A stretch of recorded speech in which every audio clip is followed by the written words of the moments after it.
Y os vamos a presentar lo que hacemos desde el museo. Nosotros, al contrario que las compañeras que nos han precedido, ¿se me oye bien? Porque, sí.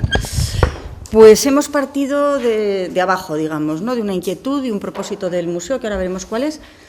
Y a partir de ahí hemos empezado a desarrollar algunas actividades que al final se han concretado en un programa de responsabilidad social, ¿no? Aunque ese término, esa locución de responsabilidad social, que viene de eso de la responsabilidad corporativa empresarial, pues parece que hoy se está tendiendo a dejar de lado para que no suene todo esto demasiado a ese mundo empresarial que hoy, con la crisis, pues está a veces en entredicho, y parece que hoy se quiere hablar más bien de sostenibilidad, ¿no? También desde el mundo de la empresa, de sostenibilidad empresarial, de personal y también de sostenibilidad relacionada con el medio ambiente, ¿no? Sea esto lo que sea, nosotros hemos tirado por ese camino y trabajamos tanto con públicos con diversidad funcional, es decir, personas con discapacidades, desempleados, tercera edad, etcétera.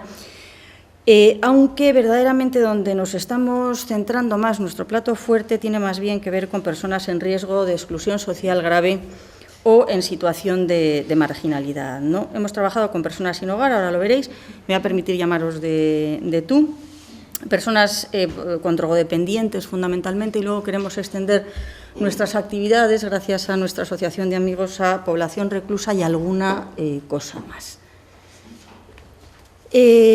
Nuestro programa de responsabilidad social se imbrica, digamos, en el programa, en la planificación del museo, en lo que queremos que sea nuestra finalidad. Hoy se dice misión, aunque a mí eso de misión me resulta un poco religioso y un poco mesiánico casi, y prefiero hablar de finalidad, que es algo más concreto, ¿no? Y en fin, planificando lo que íbamos a hacer en el museo hace unos años, a partir de 2003, cuando redactamos un plan museológico, y después, en 2010, cuando redactamos un plan director, tratamos de hacer aquello para lo que sirve, ¿no? Esta metodología, que es conocernos, saber cuáles son nuestros límites, saber a qué nos vamos a dedicar, y acuñamos un lema, que es este que veis aquí, diseñar nuestro entorno, que lo que queríamos es que un museo de artes decorativas, que es también una denominación, si además le anteponemos eso de nacional, porque somos Museo Nacional de Artes Decorativas, queda todavía más impostado, ¿no? Y un poco raro, y con unas ciertas resonancias de conservadurismo, ¿no? Extendernos hacia el diseño contemporáneo, pero también lo que nosotros deseábamos es que nuestro museo sirviera para algo. Bueno, nuestro museo, tenemos una cierta tendencia a hablar de nuestro museo desde dos perspectivas. Una es mío, las colecciones son mías, y otro que es más amable, que creo que es aquel en el que nosotros abundamos, que es un museo para el que trabajamos y en el que tenemos depositadas nuestras ilusiones, nuestros deseos de trabajar. Bueno, sea esto lo que sea, nosotros lo que queríamos era intervenir modestamente, siempre, porque un museo puede intervenir ahí modestamente, en aquello que nos rodea en la vida cotidiana, en fin, en la realidad, ¿no? Haciendo que tanto nuestras colecciones como nuestras actividades fueran un servicio público, andar en la idea de servicio público, para que no fuéramos nosotros los inventores de cosas, exposiciones y tal, que expusieran nuestros saberes, sino más bien ofrecer y construir con otros productos culturales que sirvieran para algo a nuestros usuarios, a nuestro público, a nuestros clientes, como decían también nuestras compañeras anteriores, ¿no? Ese diseño como concepto matriz lo utilizamos en sentido lato, es decir, en sentido amplio, y ese diseño, hoy que se diseña todo, se diseña, como decía Javier Fernández, hasta la guerra nos diseñamos nosotros a través de nuestra indumentaria, se diseñan los interiores, pues intervenir en ese diseño de la vida a través del museo, y partiendo, en último término, de nuestras colecciones, que siempre sirven como pretexto, pie forzado, materia sobre la que trabajar para luego hacer una serie de cosas. Y lo queríamos hacer desde la responsabilidad social, es decir, no dirigirnos, y eso ya bueno, es bastante común en todos los museos, solamente al mundo intelectual, etcétera, ¿no? Así acuñamos una serie de objetivos, entre los cuales el tercero está resaltado. Queríamos ser un museo con responsabilidad ética, un museo honrado, un museo que no se mirara el ombligo. Y a partir de ahí empezamos a trabajar, ahora veremos cómo, con alguna actividad relacionada con estos grupos en riesgo de exclusión social. ¿Qué ha sucedido? Que estas actividades, además, nos han permitido reconfigurar, cambiar, transformar la metodología con la que trabaja el museo. Eso es importante, porque en los museos estamos acostumbrados a que, como en cualquier otra institución, pues el equipo de profesionales que allí trabaja haga cosas. Pero ese hacer cosas nos ha demostrado este programa de responsabilidad que tiene que ser algo compartido. Nosotros no somos suficientes, ningún museo ni ninguna institución es suficiente para ahondar en estos caminos, y ya si vamos a eso, tampoco en los otros caminos que presumimos que supuestamente son los propios del museo, ¿no? El museo tiene que ser construido con su público y para su público, no solamente a partir de unos conocimientos que nosotros podamos abordar, ¿no? Y ahí hemos visto que podemos movernos en dos niveles. El primero son esos productos culturales testimoniales cuyo objetivo es la sensibilización del público, ¿no? En ese sentido, el museo es demostrativo, simplemente toma un tema o se acerca a un colectivo y trata de que el público que acude al museo aumente, ¿no?, una sensibilidad favorable hacia ese colectivo. No deja de ser un poco paternalista, pero bueno, en cualquier caso, siempre esas actividades son valorables, ¿no? Eso de sensibilizar al público sobre situaciones concretas. Para eso, el emisor, es decir, el que hace la actividad, el que la construye, se convierte en el equipo productor, que es un concepto que se utiliza habitualmente en la nueva museología. Es decir, es el personal técnico o profesionales ajenos a este colaboran y desde arriba, digamos, desde un punto de vista profesional, hacen algo. Pero ese punto de vista profesional es colaborativo. Es decir, nosotros, por ejemplo, en las exposiciones hemos renunciado a la figura, o tratamos de renunciar a la figura de un comisario que hace una selección de obras, se las pasa a un coordinador y luego se muestran simplemente en el museo, para trabajar de manera interdisciplinar con todas las especificidades, no solo del museo, sino de aquellos que colaboran con él. Pero nuestro programa de responsabilidad social nos ha permitido dar un paso más, que también tiene que ver con la museología y con una nueva metodología que estaría más cerca de la museología crítica, ¿no?, que son esos productos culturales, nosotros nos gusta llamarlos así, si no se podría decir actividades, con valor terapéutico o con valor integrador, no siempre son coincidentes estas dos modalidades, digamos, y en este caso para colectivos en riesgo de inclusión social. El emisor, entonces, el que organiza la cosa, se convierte en grupo de proyecto, y el museo ahí hace más bien papel de mediador, muchas veces ni siquiera de director de esa actividad. No se renuncia a nada, más bien nos enriquecemos, porque el museo se retroalimenta a partir de los conocimientos de todos aquellos que trabajan con el museo y aumenta, digamos, su perspectiva, la hace más amplia, y, ya digo, podemos trabajar de otra manera que nos convierte en eso que se suele llamar en el mundo de la comunicación un emisor fiable o de confianza. Es decir, no elaboramos un invento desde una perspectiva propia, sino que lo hacemos a través de las perspectivas de todos aquellos que están incluidos en esos proyectos, y sobre todo con aquellos que son objeto de la actividad, es decir, en nuestro caso, sobre todo, esos colectivos en riesgo de exclusión social, que son protagonistas de aquello que vamos a hacer, ¿no? ¿Qué es lo que hacemos? Nosotros empezamos, como decía, pues más bien con una actividad que nos vino un poco caída del cielo.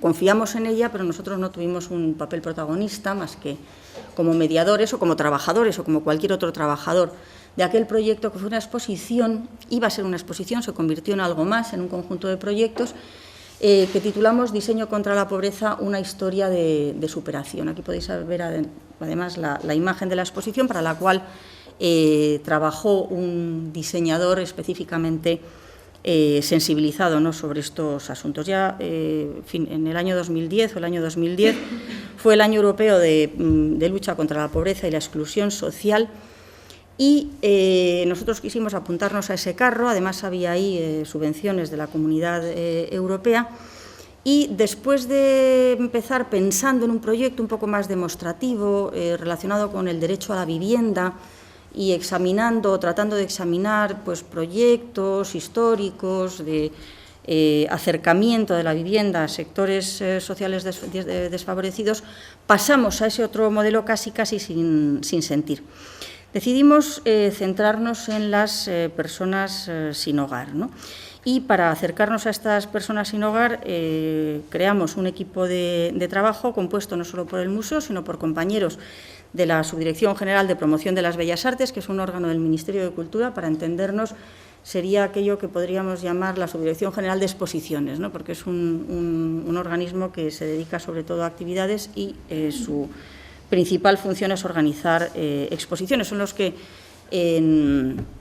en Tabacalera ahora están organizando todas esas exposiciones, como la de Eugenia Balcells, por ejemplo, etcétera, que me imagino que alguno de vosotros habréis visitado. Claro, lo primero que vimos es que teníamos que trabajar con especialistas, con gente que se dedicaba a este mundo, y contactamos con una serie de ONGs, fundamentalmente Arrels, RAIS y Provivienda, que se dedican a facilitar procesos de integración de gente que está, como dicen ellos, en situación de calle, es decir, que viven en la calle, y promueven o auspician o tienen hogares de transición en los cuales esas personas vuelven a recuperar su identidad y su capacidad de relación social, que es aquello que se pierde en la situación dramática, ¿no?, de vivir en la calle. Pero aquello no era suficiente. Queríamos, además, trabajar con esas viviendas y con el diseño de esas viviendas, y nos pusimos en contacto con DIMAD, la Asociación de Diseñadores de Madrid, que también se unió al grupo. Y más, necesitábamos sociólogos, y unos sociólogos de la Universidad Complutense de Madrid y Javier Fernández, que es un sociólogo que ha picado en muchos terrenos, ha sido vicepresidente de DIMAD, ha trabajado con distintos diseñadores, se ha ocupado de inclusión social también. Aumentamos el equipo, pero ahí nos faltaba la pieza fundamental, que eran los propios usuarios de los hogares de transición, esas gentes que después de una sucesión de traumas, generalmente además alimentada por la carencia de apoyos, han acabado en la calle y ahora están en esos hogares de transición. Eran los protagonistas y su voz no solamente se tenía que oír, sino que tenían que construir ese proyecto junto con el resto de los componentes del equipo, evidentemente en pie de igualdad, sino incluso un paso por delante de nosotros, ¿no? Así es que aquello que iba a ser solo una exposición se convirtió en un manojo, digamos, de proyectos complementarios. Lo primero que hicimos, por ir en orden cronológico, ¿no?, fue convocar un concurso internacional que se llamó Ideas contra la Pobreza. Participaron 153 diseñadores latinoamericanos, seleccionamos 17 propuestas, las mejores, de las cuales otorgamos 2 Accessit y 3 premios. Y eso es lo que se expuso en una primera pequeña exposición en la cual se mostraba de forma plana pues todo aquel trabajo. ¿Sobre qué tenían que trabajar aquellos diseñadores? Pues precisamente tenían que trabajar sobre y con los usuarios de esos centros de acogida, de esos hogares de acogida, para diseñar bien objetos, bien entornos, para que esas personas pudieran recuperar su autoestima, recuperar su personalidad perdida y también volver otra vez a recrear un tejido de relaciones sociales, amistosas, familiares, etcétera, que habían perdido en la calle, que es uno de los extremos más dramáticos, ¿no?, de esta situación. Entonces, los 3 proyectos ganadores los voy a presentar aquí. Yo recuerdo, este es el proyecto ganador. ¿Y esto qué es, no? Yo recuerdo que en la comisión de valoración que organizamos, yo estaba en el grupo, porque nos dividimos en pequeños grupos, estábamos pues una persona de museos, una persona de las ONGs y un diseñador. Y entonces abrimos una de las plicas y nos aparece esto.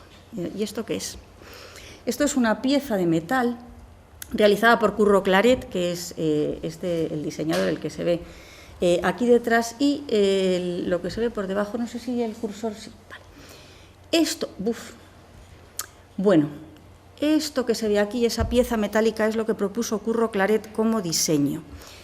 ¿Qué permite? Pues una pieza tan simple, que es susceptible de ser fabricada en grandes cantidades de forma industrial, que puede ser muy barata, permite que luego aquellos que quieran hacerse un taburete como este o un mueble más grande puedan utilizar esa pieza de fácil manejo para realizar un mueble personal, personalizado, ¿no? Aquí veis además dos posibilidades que son los resultantes de un taller que organizó Curro, porque además este es una persona muy activa, se fue inmediatamente a la asociación Arrels, a la ONG Arrels, y allí propuso hacer, para testar, ¿no?, su diseño, un taller con las personas que estaban allí acogidas para que cada uno de ellos, en un taller, como he dicho, hiciera su taburete.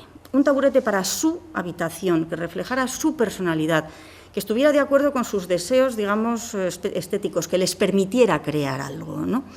Y luego, pues eso se ha expuesto en determinadas, en distintos lugares. Esta es una presentación en el museo del taller, ahí vemos a uno de los usuarios, ¿no?, realizando su propia silla, ¿no?, un objeto querido, personal, que les permite volver a tener contacto con la realidad y consigo mismos. Y al final, además, todo aquello que se hizo en aquel taller se mostró en la exposición, formó parte de lo que veréis ahora después, de un hogar de acogida virtual, y además el propio Curro expuso en una galería de Barcelona su obra con unas críticas, además, fenomenales, ¿no? El siguiente, aquí se ve de una forma muy desabrida, porque es para que se vea la simplicidad, ¿no?, del proyecto. Es un proyecto de Alberto Marcos, que se llama ¿Qué vienen los mods? Mods de modelos, es evidente, ¿no?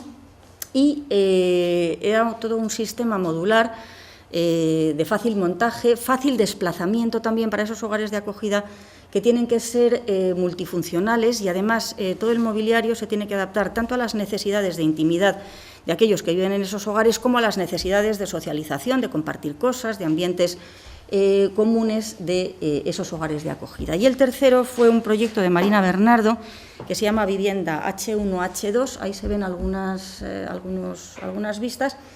Es un sistema, digamos, que parecen camarotes, pero que luego además son muy vivibles, ¿no? En general, las instituciones oficiales, las casas de acogida las plantean más bien, pues, casi como establos, ¿no?, donde la gente de la calle va, tiene una zona común para ver la televisión, hay unos dormitorios con muchas camas donde recuperar la intimidad, esa intimidad perdida, que es uno de los escalones necesarios para volver a recuperarse, pues se pierde, ¿no? Y lo que hizo Marina fue, en esos espacios que son necesariamente pequeños, proponer una subdivisión, digamos, imbricando, ¿no?, unas zonas con otras, porque encima y debajo de cada una de esas camas entra la cama de la habitación contigua, con lo cual, con un sistema bastante simple, se aprovechaba muy bien un espacio que era muy exiguo, pero que daba una sensación de amplitud y que, permitía al que vivía ahí dentro tener una habitación propia, tener su intimidad y tener una cierta sensación de desahogo, de despejo, y no sentirse como alguien estabulado en un sitio verdaderamente marginal, ¿no? Paralelamente, como necesitábamos a los usuarios de las casas de acogidas, se puso en marcha otro proyecto que se llamó Con sus propias palabras. Ese, en realidad, consistió en el trabajo preciso con los usuarios de las casas de acogida. Y la que lo hizo fue una mediadora, Rocío Castillo, a la que vemos ahí, con su niño recién nacido, además. Es Diego, ¿verdad? Sí. Con uno de los usuarios de las casas de acogida, uno de sus amigos, porque sino que hay que hacer amistad, ¿no?, para acercarse a esos mundos espirituales y personales tan cerrados debido a las pérdidas experimentadas. Y, de acuerdo con las ONGs, se tuvo un acceso supervisado por profesionales a esos usuarios de las casas de acogida que fueron tratados como informantes, ¿no?, como los informantes, pues, de un proyecto antropológico, por ejemplo, ¿no?, lo cual ya suponía, pues, una relación de dignificación con esos otros interlocutores que eran tan importantes como para nosotros, algunos de los cuales podéis ver aquí. Alguno lo veréis después en alguna de las imágenes, vendrán después. Pero la dama que veis en el ángulo superior izquierdo, rodeada de peluches, también nos dio la clave para personalizar, puesto que esa personalización también tenía que ser evocada en la exposición, para personalizar, como veréis después, esas viviendas de Marina Bernardo, ¿no?, pues tan asépticas, o que tan asépticas han aparecido en esta primera presentación, porque esos peluches a ella le acercaban a la realidad, a un mundo afectivo que había perdido y que estaba recuperando, ¿no? Además, bueno,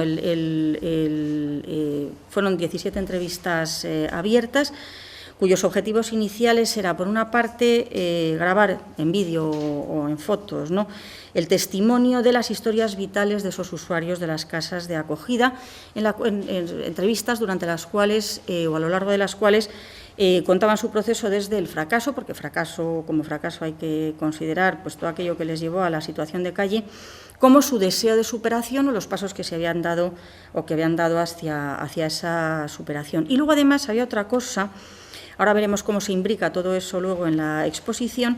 Se necesitaba de ellos un comentario desde su punto de vista acerca de los objetos de la exposición y de otros objetos que ahora veremos cuáles son, porque eso nos permitió enriquecer luego el producto cultural que fue esa exposición, ¿no? Por eso acabamos llamando a este proyecto Historias de vida, historias de objeto, porque hay una relación, un nexo fundamental entre ambas cosas, ¿no? Transformamos, pues, la exposición a través de todo aquello que se fue creando en esas entrevistas con los usuarios, ¿no?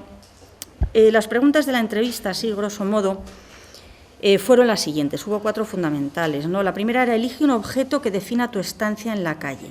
Entonces, cada cual eligió una cosa. Uno eligió una lata de cerveza. Había otros que elegían objetos que les habían ayudado a mantener la conexión con la realidad y una autoestima, ¿no? Y una esperanza. Por ejemplo, una señora que había guardado una medalla de la Virgen, ¿no? Un ilustrador, luego veremos una imagen de su trabajo, que había trabajado en Bruguera durante muchos años y que lo había pasado 15 años en la calle, pues eligió sus pinturas y el morral, ahora, bueno, la mochila, en mi época se decía morral, la mochila, 54 años son los que tengo, ¿vale? Para que os hagáis una idea. No solo los jóvenes hacen cosas, también los mayorcitos tratamos de meternos en historias pues, que puedan ser innovadoras, ¿no? Bueno, el morral o la mochila que había llevado consigo en su vida en la calle para seguir pintando, ¿no? Y entonces eso nos hizo incluir un área inicial, que ahora veréis, en la exposición, que se llamaba Tesoros de la calle. Esa relación con los objetos era importante porque iba a enlazar después con la relación con los objetos de la casa de acogida y el proceso de recuperación, digamos, ¿no? La segunda pregunta era: ¿qué ha supuesto para ti el hogar de acogida? Elige los objetos del piso que te han servido para recuperar tu autoestima y tus relaciones sociales. La pregunta estaba planteada en términos más amigables. Yo estoy haciendo un resumen, digamos, objetivo. Y entonces resulta que eso nos procuró un discurso secundario que acompañó a toda la exposición, que complementaba los diseños seleccionados y los diseños expuestos. Y lo hicimos a través bien de la señalética, es decir, bueno, de los carteles o de algunas cartelas que veréis después, donde se hacían relatos tomados directamente de sus testimonios, como a través del testimonio directo, a través de esas pequeñas pantallas que iban punteando toda la exposición y comentando todo aquello que los diseñadores habían hecho, ¿no? La tercera es: ¿cómo te gustaría que fuera tu futuro? Y eso nos permitió también, que luego lo veremos en imágenes, crear un área expositiva que se llamaba ¿Qué necesitas para ser feliz? Porque lo que salía en aquellas entrevistas era pues, el camino hacia la recuperación, era el camino hacia una posible felicidad, que resulta que es que empataba con lo que buscamos para llegar a la felicidad absolutamente todos, ¿no? Y queríamos relevar sobre todo ese nexo entre gente que ha vivido en una situación de marginación, pero cuyas deseos, expectativas, su humanidad, ¿no? es exactamente la misma que la nuestra. Y la última era ¿cómo te gustaría que fuera tu futuro? Y eso nos dio pautas, digamos, para ir haciendo que la exposición tomara un sesgo que se volcara hacia su futuro y no hacia algo que nosotros simplemente exponíamos, ¿no? Así pues, este proyecto de carácter terapéutico obtuvo un carácter añadido terapéutico porque permitió a los usuarios de las casas de acogida hacer una reflexión sobre su propia situación, que era lo que estaban haciendo en la casa de acogida con los terapeutas que tenían allí, pero se salía de ese entorno de tratamiento psicológico y médico, se salía hacia el ámbito del museo, que era un ámbito neutro, un ámbito de recuperación que tenía un valor añadido, ¿no? Y luego, en ese proceso de la autorrealización y la integración social, se reforzaba a través de su participación activa en la exposición, que les dio ese punto de satisfacción que a todos nos procura crear algo, ¿no? Y crear algo además en un museo. Hicimos pues la exposición con estos mimbres, ¿no?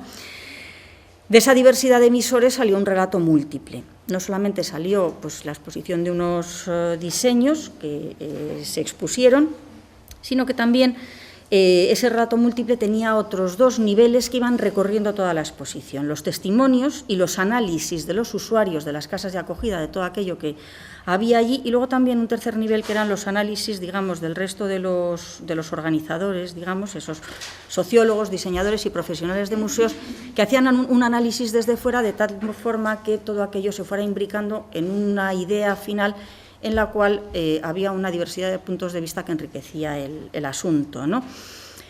Lo iremos viendo ahora a través de las distintas áreas de la exposición. Esta es la primera, Tesoros de la calle, y además elegimos esa frase de Andrés Calamaro: en un hotel de 1000 estrellas, que es una forma amable de ver esa situación de calle. Y ahí lo que hicimos fue organizar sobre esas pilas de periódicos, bueno, es un recurso así un poco fácil, ¿no?, pero eficaz para evocar la calle. Se fueron exponiendo los objetos que nuestros usuarios, ¿no?, habían seleccionado, junto con las pantallas en las que hablaban de su propia experiencia en la calle con esos objetos, más una serie de... Uy, ¿qué estoy haciendo yo?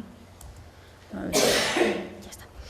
Más unas cartelas, que son estos planos inclinados que veis aquí, en las que aparecía el protagonista, que contaba algo sobre sí, y al lado nosotros contábamos algo sobre el valor de ejemplo, digamos, que tenía esa situación y esos recursos a los que había acudido. Este es precisamente ese ilustrador de Bruguera, y veis colgado el morral y su autorretrato en la calle, ¿no? O este es otro de nuestros amigos, este es el de la lata de cerveza, y junto a su foto y aquello que él contaba, un poco autobiográfico, ¿no?, porque en esas autobiografías se veía que sus autobiografías no eran tan distintas de las nuestras, ¿no? Un excurso, habitualmente se piensa, y yo desde luego sí incurría en ese error, que la gente que acaba en la calle pues sale de entornos sociales depauperados, y no es así. Solamente un 30% sale de entornos sociales difíciles.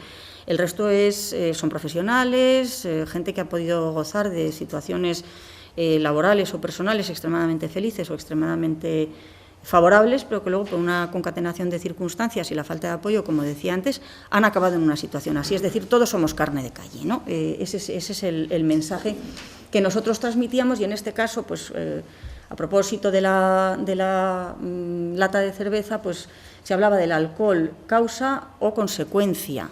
Verdaderamente, pues muchas de esas situaciones que asociamos a los sin techo, ¿no?, que van sucios, que beben, que tal, que cual, son consecuencias de una situación anterior y no verdaderamente la causa de una situación de calle.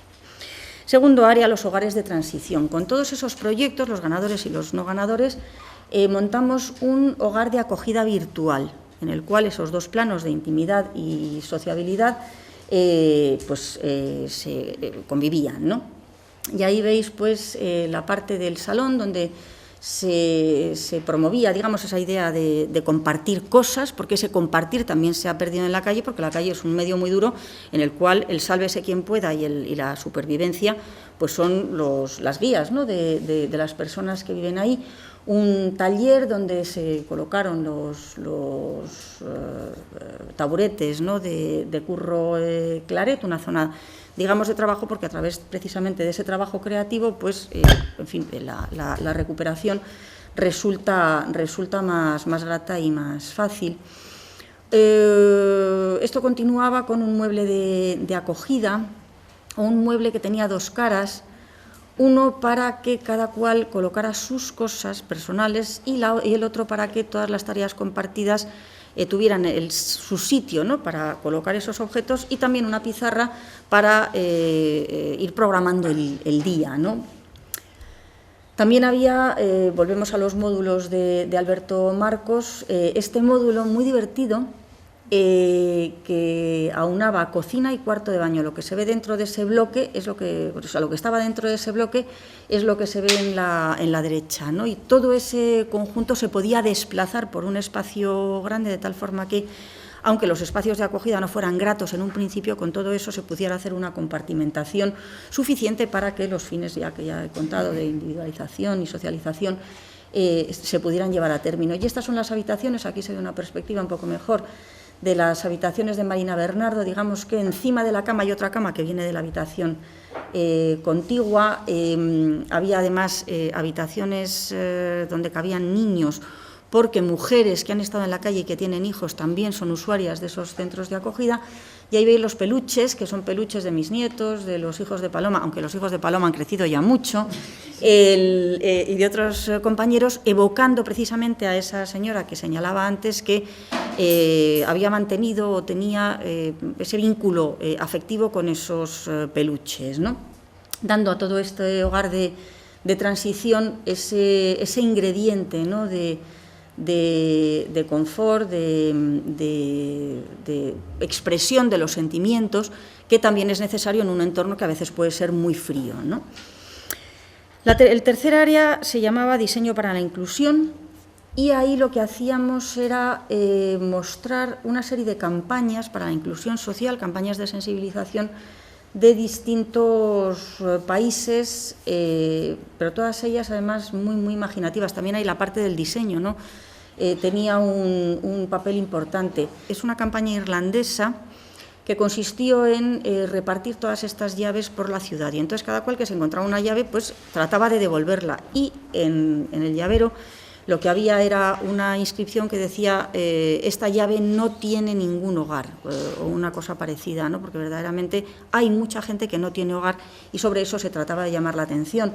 O ese banco con un plano de una casa debajo, es una campaña catalana que decía para muchas personas este banco es su hogar, y el plano de debajo pues era el plano de una casa, un apartamento, pues con su cocina, su cuarto de baño y estas cosas. Este era uno de los proyectos así más, a mí personalmente es el que más me gustaba. Es también una campaña irlandesa, es uno de esos, es un elemento de mobiliario urbano. Nosotros elegimos, lo recuperamos además entre las vías de la estación de Chamartín, donde estaba tirado, es decir, las pintadas son reales.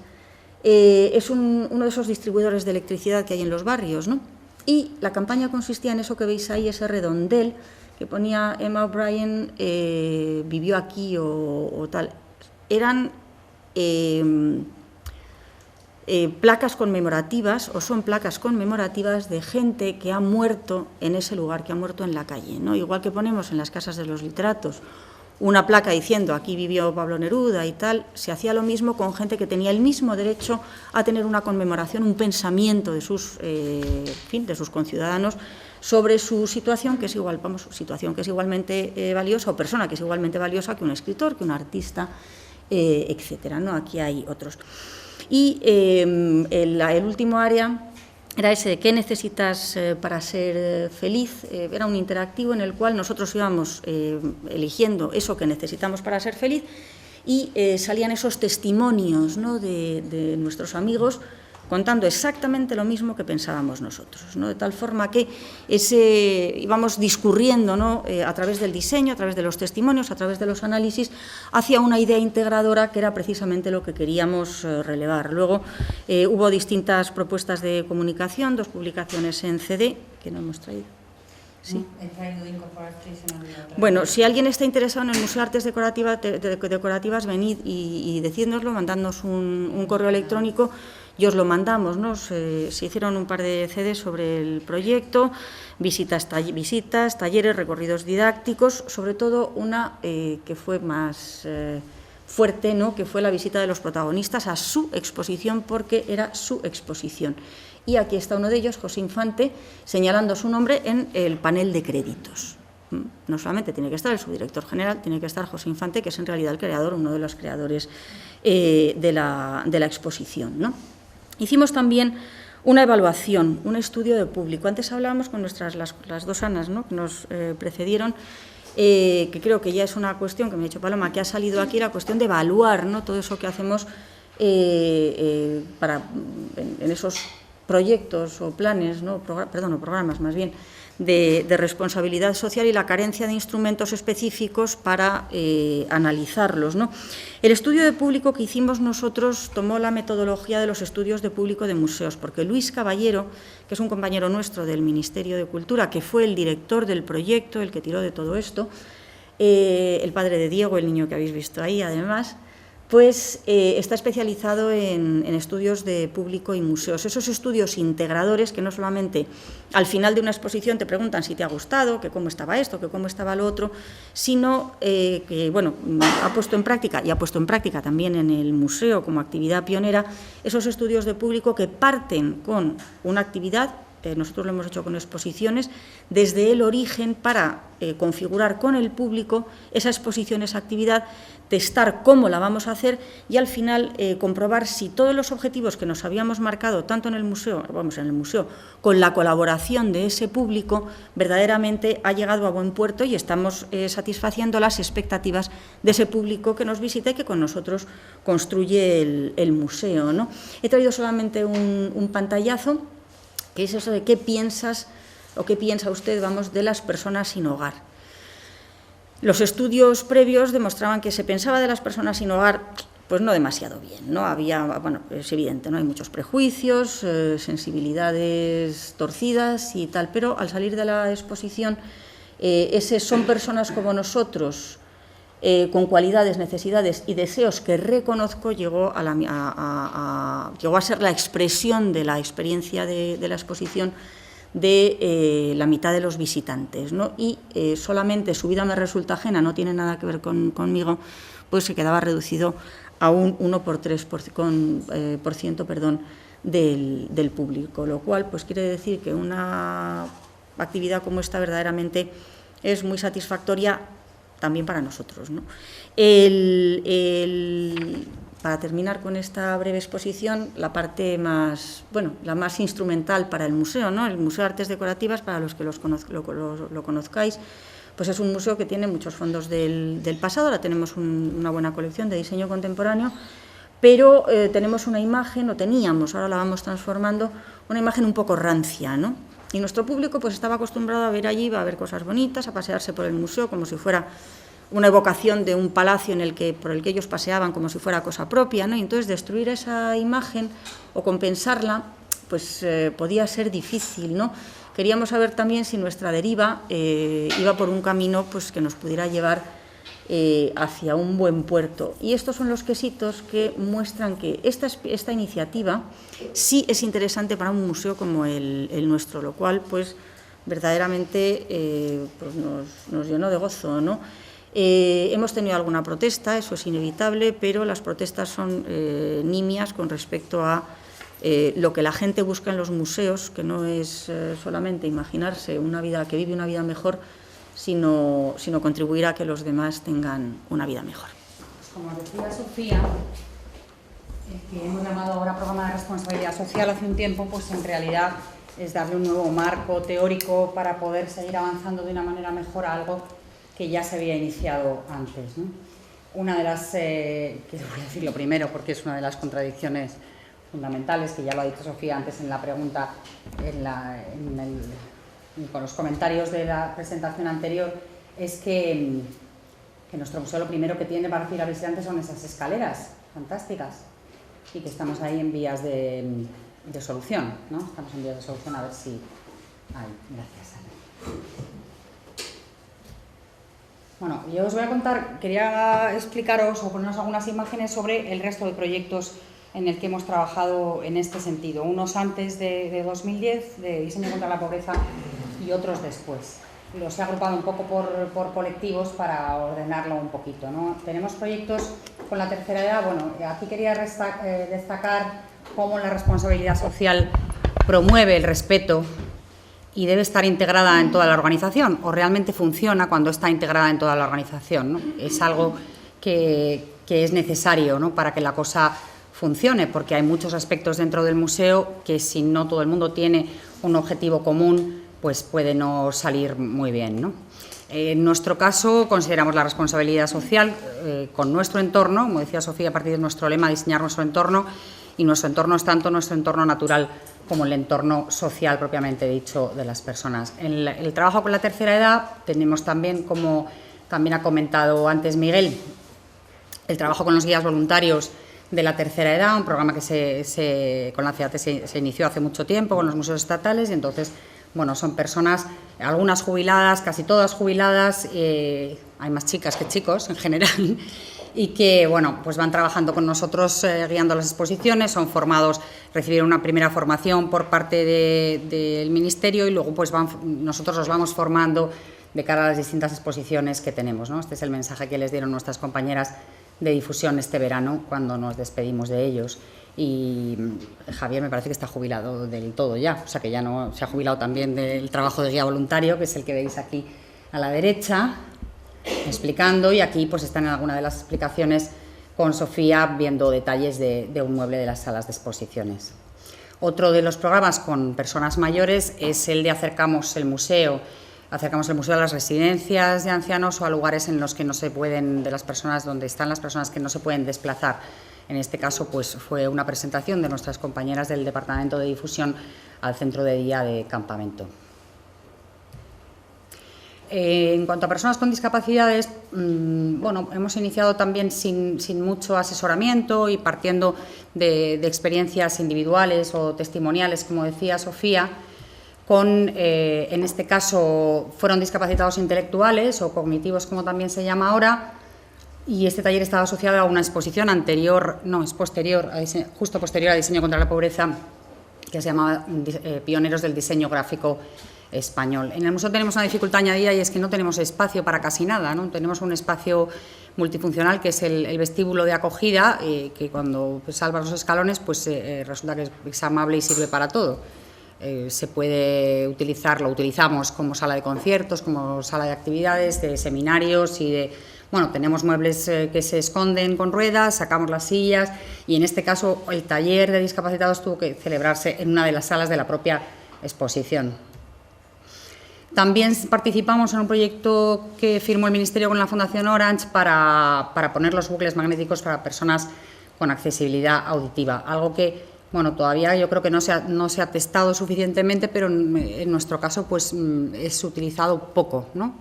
Había personas de colectivos de sordos que nos indicaban que sería más útil tener lenguaje de signos, ¿no?, alternativo para explicar, pero bueno, ahí estamos.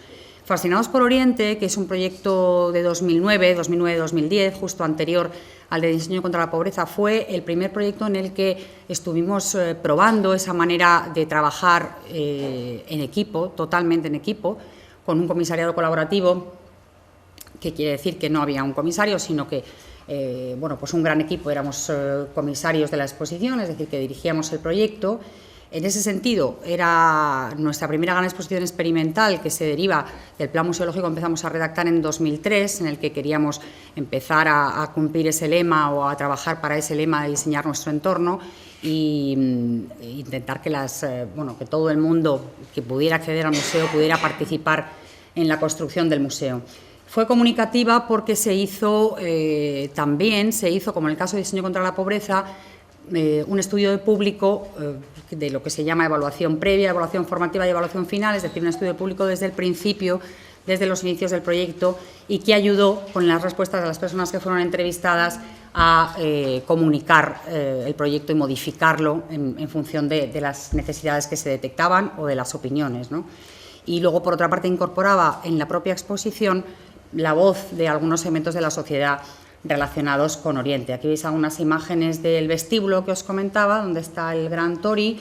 La imagen de abajo a la izquierda es la primera sala, es la que se hacía un pequeño resumen de lo que se iba a ver, y esta es una de las salas, y aquí en la última sala, en la galería de la primera planta, había algunas pantallitas bueno, pantallitas, que muchas se reutilizaron también luego se reutilizaron en diseño contra la pobreza, en las que se mostraban las entrevistas que se hicieron, se hicieron entrevistas a personas relacionadas con Oriente de alguna manera, o bien inmigrantes, se trabajó también con padres adoptantes de niños chinos, de niñas chinas, de personas extranjeras.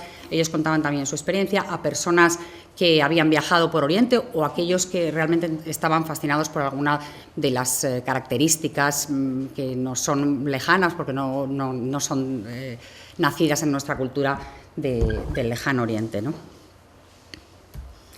Se hizo también un seminario, en nuestra idea de difundir esta manera de trabajar con otros compañeros, se hizo un seminario en el museo dirigido a los profesionales del Ministerio de Educación y Cultura, y trabajos de focus group en el que se ponían en común todas las ideas.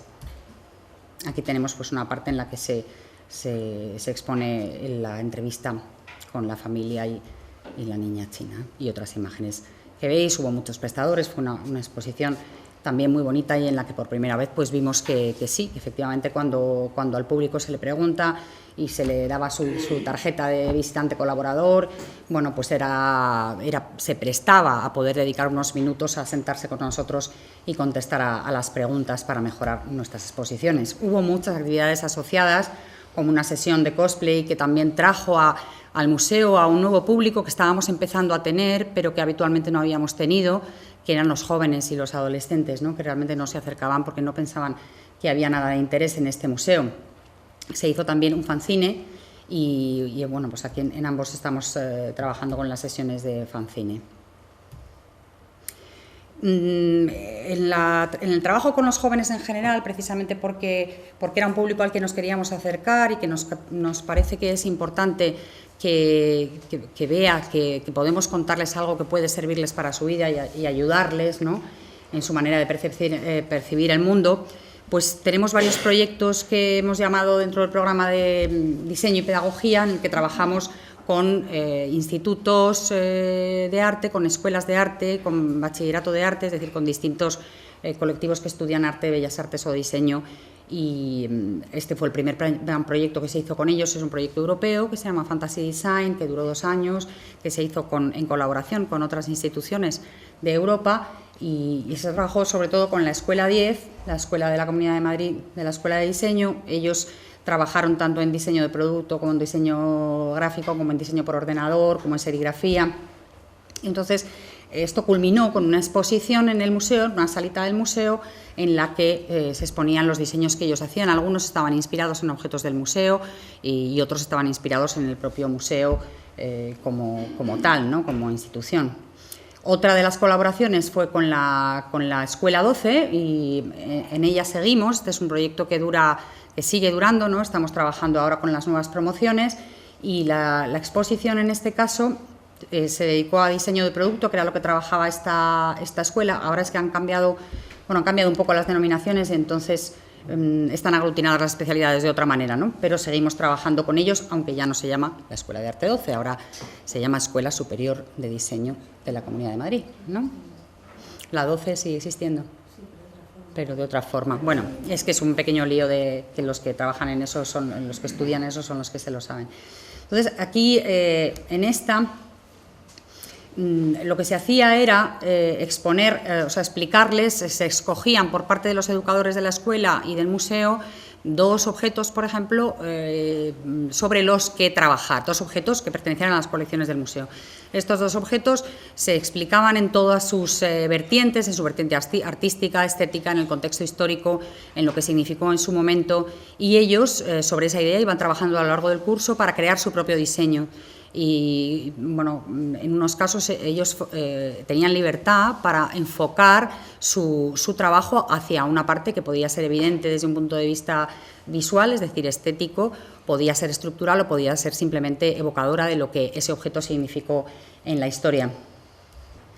Otro de los trabajos fue con la escuela, la 10, la de diseño gráfico, y ellos propusieron propuestas para el cambio. Era la tesis de diseño gráfico de la promoción de 2011, entonces propusieron distintas opciones para cambiar la imagen gráfica del museo, que también aportó muchas cosas porque se hacían sesiones en la propia escuela y sesiones en el museo para la puesta en común y ellos explicaban cuál era su visión, eso nos ayudaba mucho también y nos está ayudando a transformar nuestra idea del museo, de la percepción que tiene la gente desde fuera, ¿no?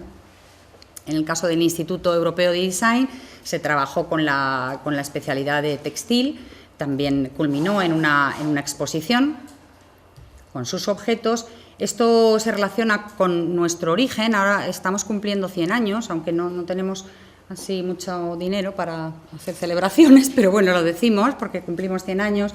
Y el museo inicial se llamó Museo Nacional de Artes Industriales y tenía una vocación pedagógica importante que luego en los años 30 se fue perdiendo, se fue arrinconando frente a otra perspectiva más académica, ¿no? Y entonces, bueno, pues ahora nos gusta decir que en esta nueva etapa estamos recuperando ese espíritu y contamos con dos recursos principales, como ha explicado también Sofía, que son nuestras colecciones, que son muy variadas y que permiten además acercarse de una manera emocional a las personas y al entorno, ¿no? Porque en realidad están relacionadas con cosas que todos utilizamos y todos tenemos alrededor y nuestro equipo. Bueno, no somos tantos porque aquí estamos, esta es una de las, hacemos muchas reuniones y muchas fiestas donde vienen también personas que han pasado por el museo en diversas ocasiones y que les gusta volver a vernos.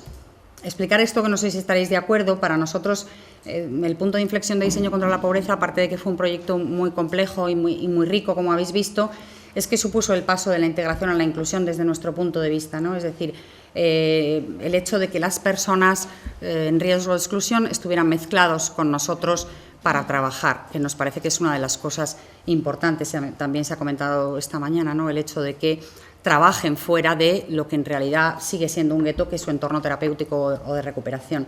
Pero el compromiso con la responsabilidad ambiental, aparte de las tareas diarias de separación de residuos, pues también trabajamos en el aprovechamiento energético del edificio, de las condiciones que nos ofrece el edificio, de la manera en que se puede, ¿no? Hacemos nuestras propias exposiciones propias para difundir también la concienciación del respeto al entorno. La exposición Reciclaje, la vieja historia de una palabra joven, que fue una exposición muy casera, aparte de reaprovechar las vitrinas de Fascinados por Oriente, que se volvieron a pintar. Bueno, pues hacía una reflexión del paralelismo que existe entre objetos del pasado que han hecho esta misma práctica, aunque no lo llamaran así, de reaprovechamiento en tiempos de crisis o por distintas razones de materiales para convertir los objetos en otra cosa, ¿no? Reutilizar materiales. Aquí vemos algunos otros ejemplos. Cuando la responsabilidad social y la responsabilidad ambiental se cruzan en una actividad, pues tenemos un taller para discapacitados intelectuales de la propia exposición de reciclaje, ¿no? Donde ellos hicieron su propia transformación de los objetos y obtuvieron su diploma. Ya me dirás que no la ponga, porque es que me gusta poner esta foto, porque como nos divertimos, esto es la inauguración de otra exposición que fue venida de fuera, vino de Finlandia, que se llama Now Here Finland y que trabajaba sobre diseño ecológico, pero era una exposición también basada en un proyecto previo de convocatoria a diseñadores que luego fue seleccionados unos cuantos por el jurado, que fueron los que formaron parte de esta exposición, que pretendía concienciar a la población en general y sobre todo también al mundo de los diseñadores profesionales para que tengan en su cabeza maneras de diseñar mucho más ecológicas o amables con nuestro medio ambiente, que implica no solamente el utilizar materiales reciclados, sino tener en cuenta todo el ciclo de vida del producto, desde la energía que se necesita para extraer la materia prima hasta la energía que se necesita para, una vez que tenemos separados los residuos, poder deshacerse de esos residuos o reaprovecharlos, ¿no? Porque hay veces que aquí, como tenemos todavía el lenguaje muy avanzado, ellos, bueno, llevan muchos años de recorrido en este tema, entonces tienen muy precisado qué es una cosa y qué es la otra, ¿no? Luego también sabemos que hay un barniz, muchas empresas se subieron al carro de lo verde y se dieron un barniz verde, aunque en realidad luego en sus prácticas diarias pues es solo fachada, ¿no? No lo experimentan. Una exposición también muy bonita. La concienciación para la difusión del concepto de cuidar, que en el fondo, yo es que vengo de la conservación preventiva, yo llevo muchos años en el museo y soy restauradora y empecé trabajando en conservación preventiva Y ahora veo muchos paralelismos en el trabajo con los colectivos en riesgo de exclusión social y los problemas de responsabilidad social, con la prevención que se hace en conservación preventiva. Para los que conocéis el concepto, pues es prevenir antes de que el deterioro se produzca o intentar ralentizar o minimizar los efectos de ese deterioro trabajando en el entorno. Es una tarea de todos y hemos visto antes en la charla anterior cómo ese trabajo de planificación y de prevención nos ahorra muchísimos recursos, ¿no? En el caso, por ejemplo, de la adaptación de actividades a personas que tienen discapacidad cognitiva. Hemos hecho talleres con los niños sobre conservación preventiva que se lo han pasado muy bien, la verdad es que se lo han pasado muy bien y que les ha gustado un montón. Y seguimos trabajando en esta misma línea. Uno de los proyectos que hemos traído, os hemos traído unos folletos para quien quiera, porque es que es muy bonito. Se nos ha olvidado el otro.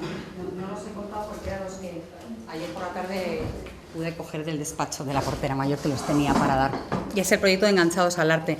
Comentaba Sofía que uno de los colectivos con los que trabajamos más profundamente, que llevamos ya 2 años trabajando con ellos, son los drogodependientes en proceso de rehabilitación que están en el centro Casa de Campo, en el centro de Cruz Roja Casa de Campo, en Madrid. Con ellos, además, como os decíamos antes que hemos ido un poco, decía Sofía que empezábamos desde abajo, este proyecto surgió porque la arteterapeuta que se hace cargo del taller de arteterapia en el centro abierto Cruz Roja Casa de Campo vino a ver la exposición de diseño contra la pobreza, percibió que había un espacio donde se podría trabajar y ella nos propuso trabajar con ellos en este proyecto. Las personas... es difícil también el trabajo con este grupo porque son personas también que fluctúan en ocasiones, por recaídas o por diversas razones, a lo mejor en un mes tenemos 15, en el otro hay 18, algunos no terminan todo el proceso porque se van antes, otros se van porque ya han pasado esa fase de recuperación y tienen un trabajo en un CRPS o tienen en un centro de rehabilitación psicosocial o tienen un trabajo preliminar o han encontrado una casa o han recuperado a su familia, ¿no? El proyecto se llama Enganchados al Arte y realmente es un proyecto con gancho porque estamos recibiendo por parte de estas personas muchísimo y nosotros les ofrecemos el espacio nuestro y el trabajo mezclados con nosotros. La primera exposición se llamó Mi Casa, mi espacio íntimo, mi hogar.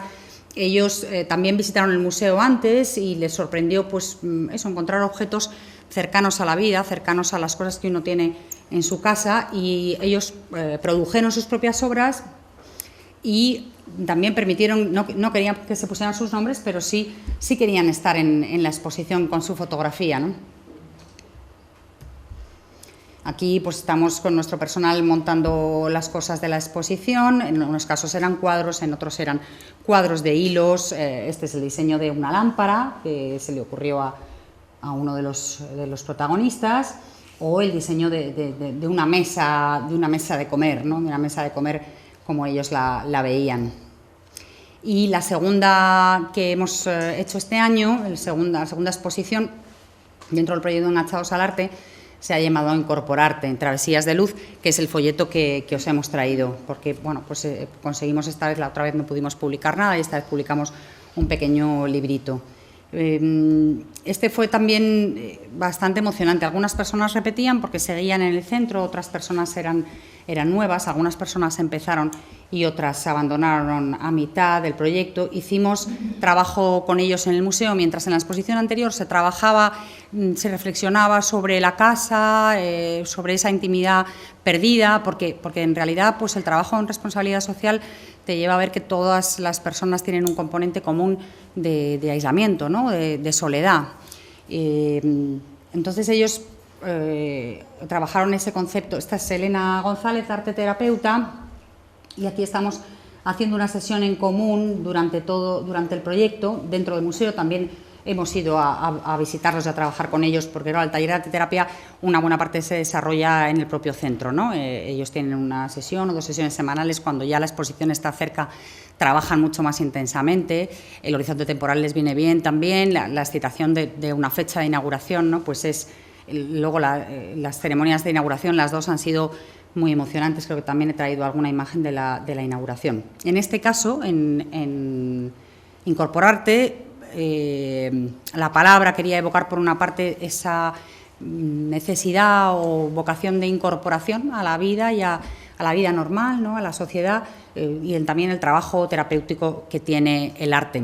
Y Corpo también hablaba de trabajar con el cuerpo. Trabajaban con el cuerpo porque el trabajo fue, esta es la primera sala en la que hay 3 instalaciones, bueno, pues ese simboliza para ellos pues ese trabajo de arte con ese gran pincel y todas sus manos, que ellos trabajaron también en modelado, pero sobre todo trabajaba o reflexionaba sobre la propia imagen. Una de las cosas que se pierden, ¿no?, con la dignidad y la familia, el hogar, pues es la apreciación de tu propia imagen, ¿no? La mirada al espejo es bastante dolorosa y entonces ellos tienen una imagen que no les gusta de sí mismos, ¿no? Este trabajo, que fue para ellos doloroso pero a la vez muy terapéutico, partía de que ellos mostraran, en la medida en que quisieran, ¿no?, de una manera libre, cómo se sentían, cómo se sintieron cuando estaban en el momento oscuro, en el momento de fracaso, en el momento en que se sentían privados de libertad, y cómo querían verse en el futuro, ¿no? Kiala decidió mostrarse así, mostrarse atado, y muchos eligieron también que la primera fotografía, la de antes, fuera en blanco y negro, y la de la proyección de cómo quieren verse finalmente cuando estén totalmente recuperados en color, y otros no. Algunos también solo estuvieron en la primera sesión de fotos y no tenemos la sesión, digamos, de la visión positiva final. Manuel, que hizo también unas fotos, bueno, pues bastante duras, ¿no?, de cómo se veía él y cómo se quiere ver. Antonio, su pasión es el fútbol y bueno, pues así se quería ver, jugando al fútbol otra vez y feliz y compartiendo la vida con sus hijos. Ángel directamente estaba enfrentado con la muerte, ¿no? O sea, para ellos el proceso fue doloroso, pero según ellos mismos nos contaron después, los trabajadores sociales del centro y la propia arte terapeuta, fue también muy sanador, ¿no? Les ayudó a hacer esa reflexión y a enfrentarse a ese pasado. Oye, decidme cuando voy terminando, ¿no? Sí, pues pregunto. Claro, vale. En esta exposición, bueno, es que me encanta esta porque es que esa lápida está tallada en una plancha de Polespan, que lo hizo Ángel, ¿no? Estaba bien orgulloso de haber enterrado su otro yo. O Harry, que tiene aquí a una novia de atrecho, que es como él se quiere ver en el futuro, pues enamorado y con su chorba.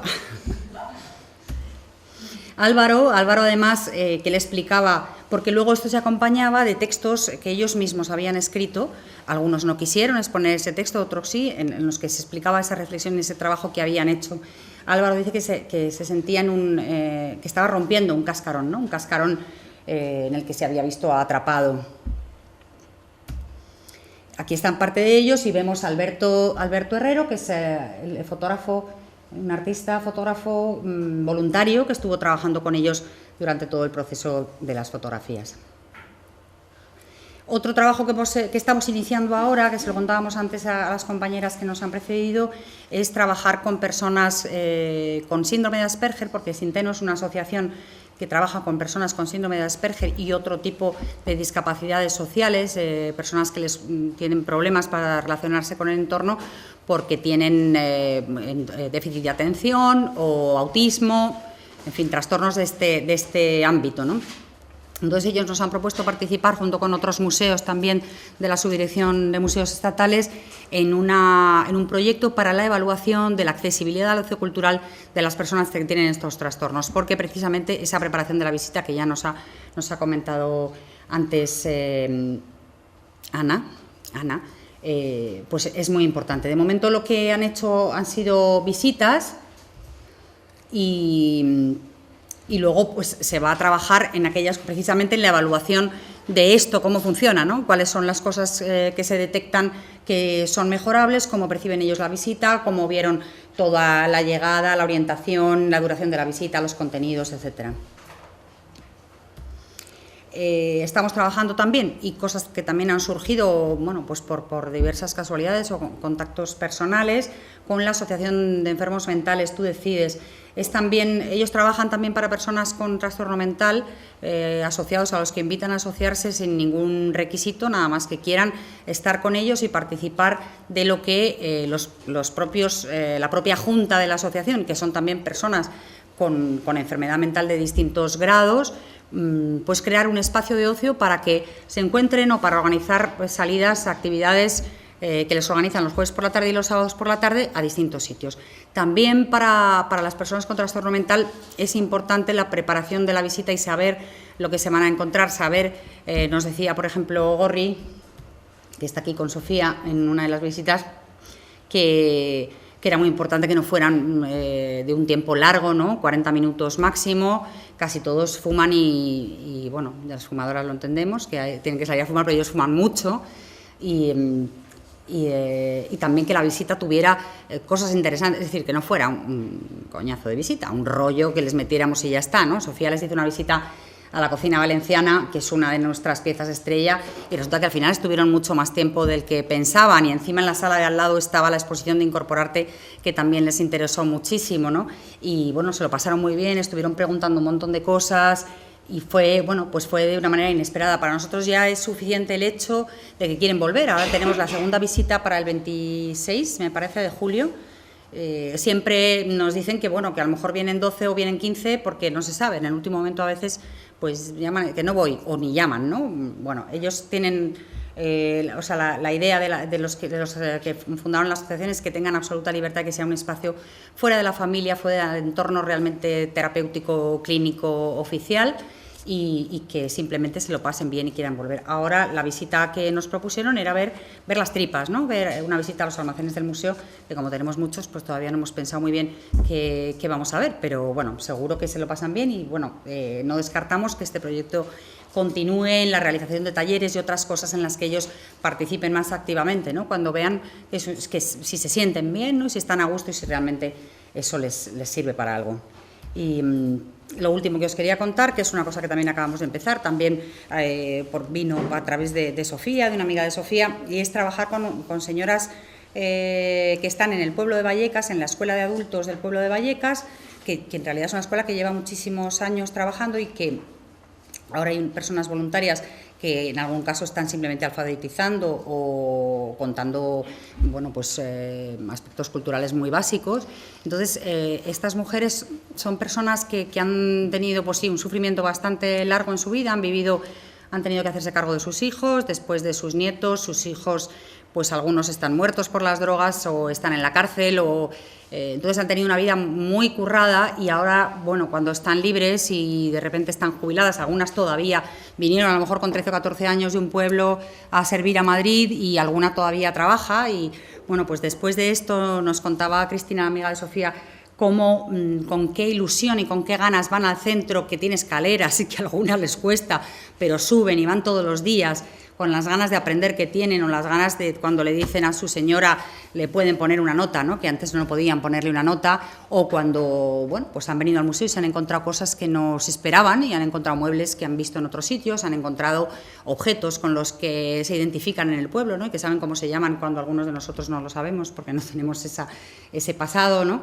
Y bueno, pues están muy contentas y quieren volver y quieren hacer también talleres porque ya tienen también sus habilidades, ¿no? Y entonces, bueno, tienen una nueva vida, ¿no? Una nueva vida ahora y eso, pues, la verdad es que es muy, muy reconfortante, que es una de las cosas que, bueno, como hablaba antes con Alberto, pues es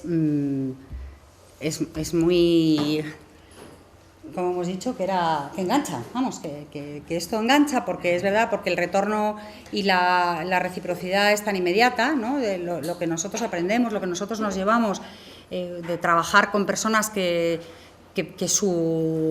algunas personas que ni siquiera unas necesidades básicas tienen cubiertas, pues te hace ser mejor persona y te hace ser más feliz, ¿no? Así que estamos en esta nueva etapa, pues trabajando con mucha ilusión, palabra que ha salido muchas veces a lo largo de estos días. Muchas gracias.